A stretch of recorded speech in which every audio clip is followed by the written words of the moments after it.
Last দুদিনে হাওয়ার যা হালচাল তাতে অনেকেরই মনে করছে যে এই তো শীত পড়তে শুরু করেছিল, এর মধ্যেই হাওয়া। শীত কবে পড়বে? আলিপুর আবহাওয়া দপ্তর কি বলছে? শীত কি আদেও এ মাসে পড়বে?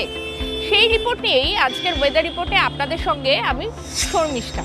আলিপুর আবহাওয়া দপ্তর কিন্তু ঠিক এটাই বলছে যে এখন কিন্তু শীতের পথে কাটা, কাটা হয়ে দাঁড়িয়েছে একটি ঘূর্ণাবর্ত।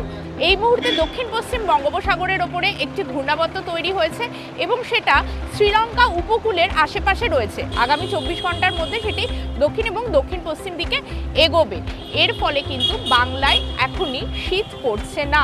এই ঘূর্ণাবর্তের কারণে কিন্তু দুই বঙ্গে একটা কুয়াশার দাপট থাকবে, ফলে দৃশ্যমানতা করবে, কিন্তু জাকিয়ে ঠান্ডা কিন্তু এখনই পড়ছে না।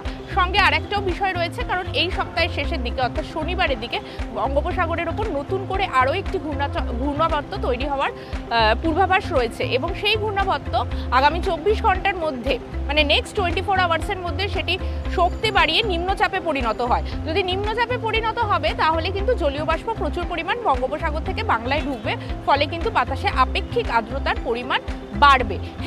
ঘর্মাক্তজনিত পরিবেশ যেটা থাকে সেটা তৈরি না হলেও কিন্তু রোদের দাপট বাড়লে কিন্তু একটা অস্বস্তি এই নভেম্বরের শেষেও বজায় থাকবে। লাস্ট দুদিন ধরে দক্ষিণবঙ্গের পশ্চিমাঞ্চলের জেলাগুলির কিন্তু তাপমাত্রা 2 থেকে 3 ডিগ্রি পর্যন্ত বেড়ে গিয়েছে এবং বৃহস্পতিবারের পর থেকে সেই তাপমাত্রা আরও খানিকটা বাড়বে।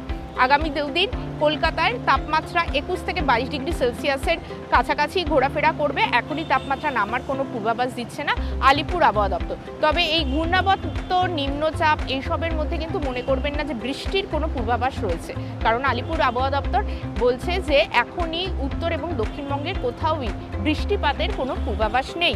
তবে যেটা হবে যে কুয়াশার দাপটটা বাড়বে এবং তাতে দৃশ্যমানতা কমবে, ফলে উত্তরবঙ্গের পাহাড়ি পার্বত্য এলাকাগুলোতে যান চলাচলের ক্ষেত্রে কিন্তু একটু সতর্কতা অবলম্বন করার পরামর্শ নেওয়া হয়েছে। ওয়েদারের নেক্সট আপডেট নিয়ে আবারও আপনাদের কাছে আসবো।